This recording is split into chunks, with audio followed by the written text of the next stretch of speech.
Film versus digital. In this video, we're going head to head with the new OM-3 from OM System, inspired by their legacy film cameras. I've got the OM-G here, which is one of their original 35mm SLRs. We'll be comparing their strengths and their weaknesses in portrait scenarios, landscape, and a bunch of other areas of photography. And just a quick disclaimer, we know this is kind of a sensitive topic for some, film versus digital, but we're just trying to have a little bit of fun and test these cameras out, and I think mine are going to be better at the end. Not so sure about that, but we've got a lot of ground to cover here in the Catskills of upstate New York, and then we're going to head down to beautiful New York City as well. So what do you say we get started? Yeah, let's go. Let's do it.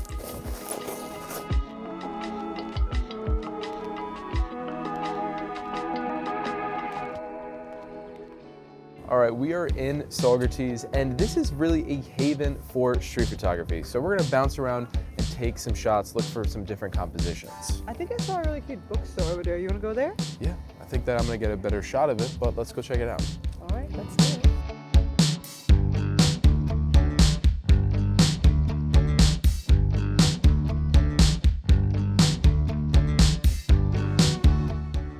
So apparently Matt got some good shots in here, so I'm gonna try to get some better shots in here.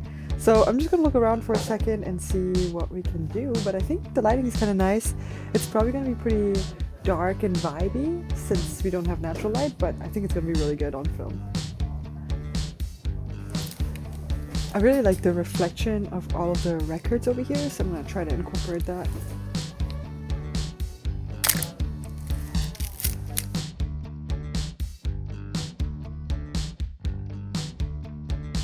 What's your shot? Are you doing vertical or horizontal? I'm doing vertical for this one because this leading line just lends itself more to vertical for this composition. Oh yeah, it's actually kind of nice. Can I see what you got, or do I have to wait 2 to 3 business weeks? You're gonna have to wait. Maybe stand like right about here. Okay. And then, oh, nice. Love it. Do the exact same thing as me. That was a good shot. Nice. You look like an explorer.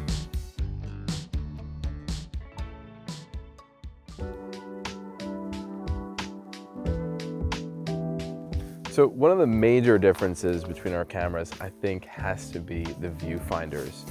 Mine's an electronic viewfinder. Mine's an optical one. Personally, I prefer an electronic viewfinder because of how much information is in that eyepiece all at once when I'm using it, and I see exactly what I'm getting in that end result. I don't think I can even counter that much because there is 40, 50 years of technological advance since then, and I think for a reason.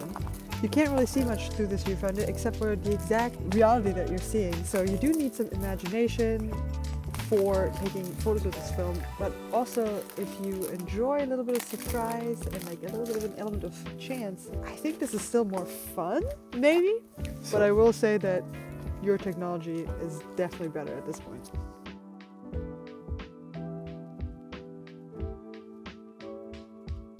All right, we just pulled up to the Saugerties Lighthouse, and it looks absolutely beautiful in the light and the contrast of the sky. So how are you planning to photograph this composition here? Honestly, I think I'm just gonna go with a really classic straight-on shot and use this boardwalk kind of as a leading line. I feel as though you copied my work there a little bit, but I'm also gonna kind of do that. But I'm gonna try and incorporate a more, potentially a lower angle as well, because I have this nice flip out screen here. Yeah. I don't think that you have that, so I'm gonna get nice and low to the boardwalk to try and bring some more of that in the foreground, add some depth, that sort of thing.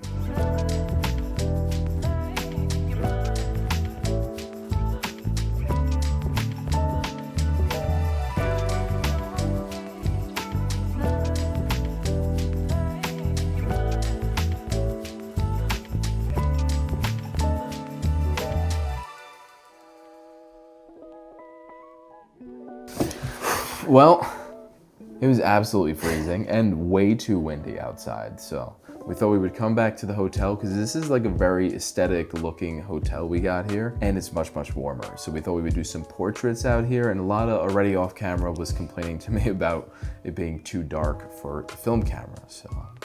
Yeah, but I think even with low light, film can do some really cool stuff. So we've got some extra light, so I'm hoping that it will look very moody and nice. And I think mine are gonna look better than yours. I don't know about that. I think that mine are gonna look better. No, but I guess think mine.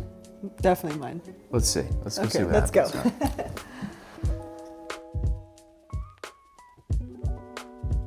Okay, so we're gonna use this as a key light, and I think that should be enough light even for film. It's still gonna have a little bit of that low light feeling to the film, but it should definitely be enough to have the shadows and the highlights. All right, just a little pro tip here. I've got the Pavo tube, and they have these magnetic holders now that make it really easy to affix these to so many different surfaces. So you don't necessarily need a light stand, just makes it much more easy to travel with. And we've got this lamp here that we could just attach it to so easy. Check this out.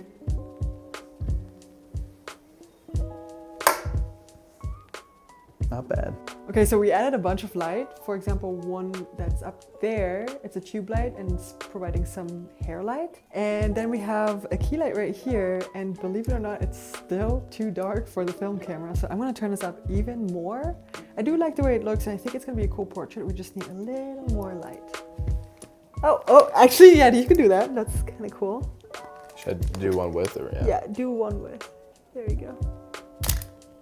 Nice. We do one more. Sweet. All right, it's my turn now, and I've got some tricks up my sleeve. I'm gonna do kind of a similar composition because you picked a really good one, not gonna lie. This is a good spot, but I pulled the table out and we'll see how I could spice things up a little bit and get a different type of shot. So let's see what we can get. All right. What do you want me to do? So stand right there. All right. Maybe take a half step forward. And I'm gonna reposition this light just a little bit.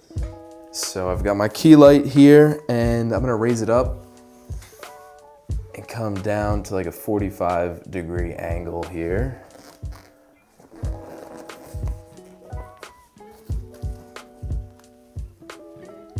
Let's see how that's looking as of now.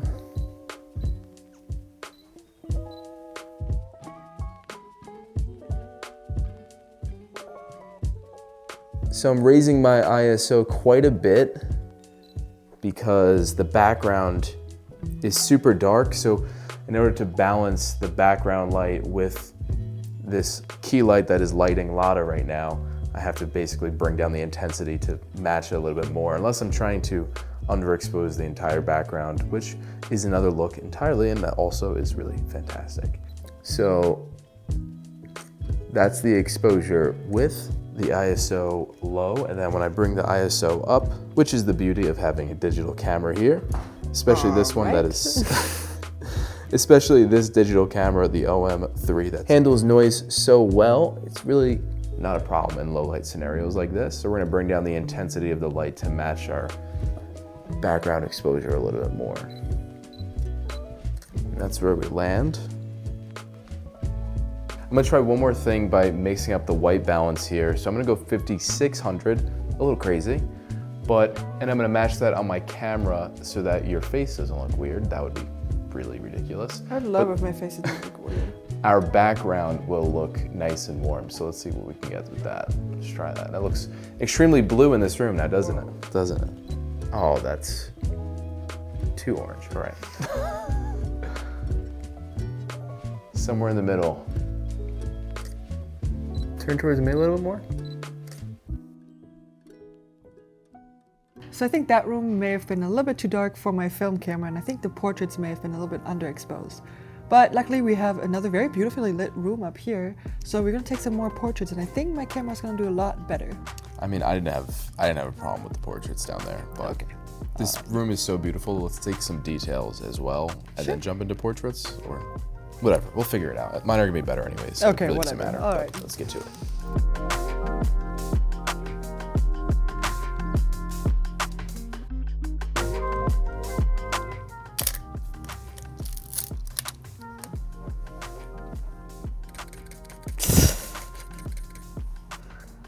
Just took a whole roll there. Who's gonna edit all of that?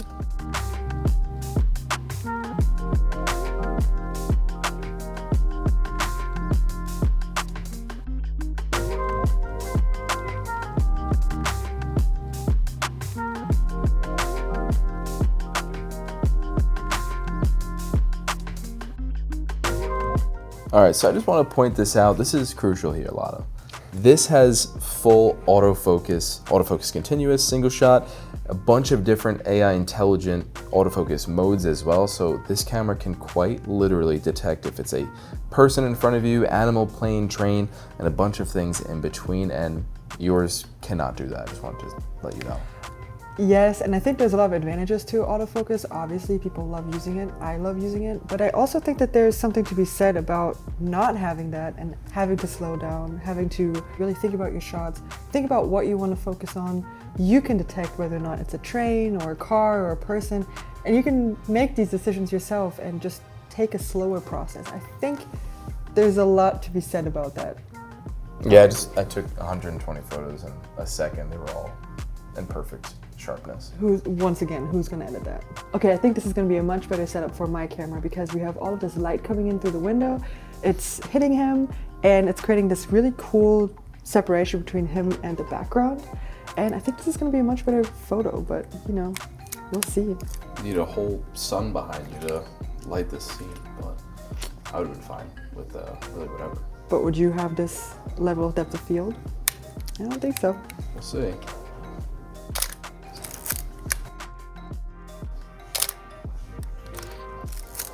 Yeah, so even though there's not that much distance between him and the background light, we still have this really beautiful effect in the back because of the depth of field of this camera.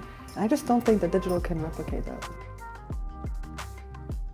All right, Lotta just took one individual photo. Hey, I took like 3, okay? Can I see any of No. those? Yeah. Well, let's see what we can get here. That's one. And I'm opening up to 1.8 to, again, Lotta's kind of doing the same thing to help separate from the background. And I am getting some great separation here, despite not shooting on a 35mm film camera. But it still looks fantastic, and I'm super stoked for the result.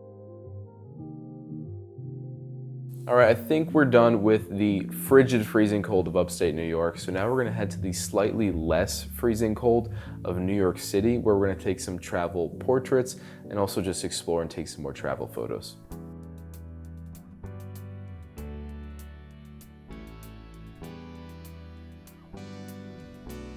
I always love like the motion of New York. There's so much going on. It's just like nonstop. Truly the city that never sleeps. I know, I always try to get one of the yellow taxis to go by. I think it always gives a nice little yellow light trail. It would make it even better if it was like 1950s taxis, especially for your film, I but know, that would be really cool. I saw one once on the Upper West Side, but that's pretty sweet. yeah, it's pretty cool.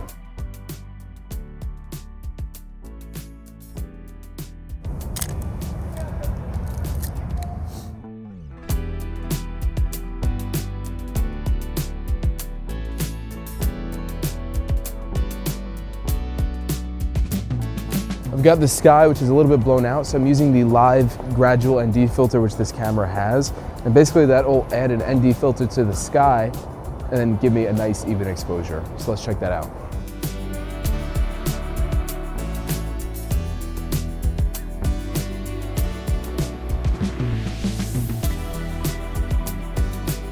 Are you doing vertical or horizontal?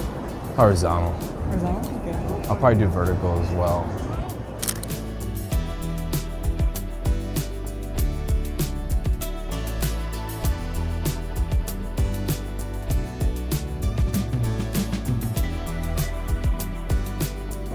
All right, I know I'm using the live ND on this camera too much, but I love it so much. And Grand Central Terminal is one of the most active places in the world, and this is the perfect spot to use it because there's people commuting and just visiting New York City all over the place. It's awesome to capture that long exposure motion blur with the live ND. So that's what I'm trying to do around here. And a lot can't do that, so.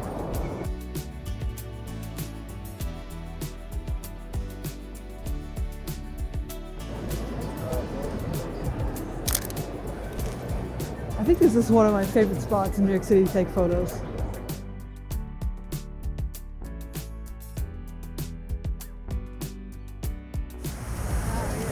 Well, it's already kind of too dark for me. Can't you just like boost your ISO or something? I don't know. No, I can't. That's embarrassing. Oh well.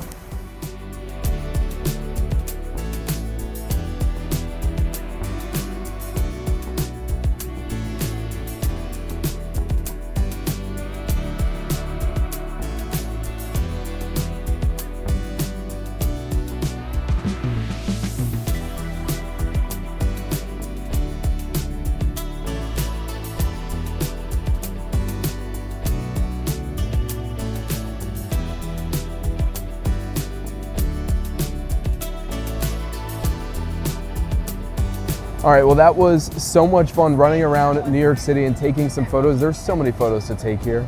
Yeah, and what better place to end up than the B&H Superstore? I'm gonna go grab some film. I don't need to do that, as you know, SD card, and I'll be good for the rest of the day. But let us know in the comments down below, and be kind, I'm a little sensitive. Whose photos did you prefer? I have to say though, I was very impressed with like all of your results. It was awesome. Same with you, I love that little camera. It might make me switch to digital. You We'll see. guys heard it here first. Thank you so much for watching, and we'll see you guys in the next video. See you next time.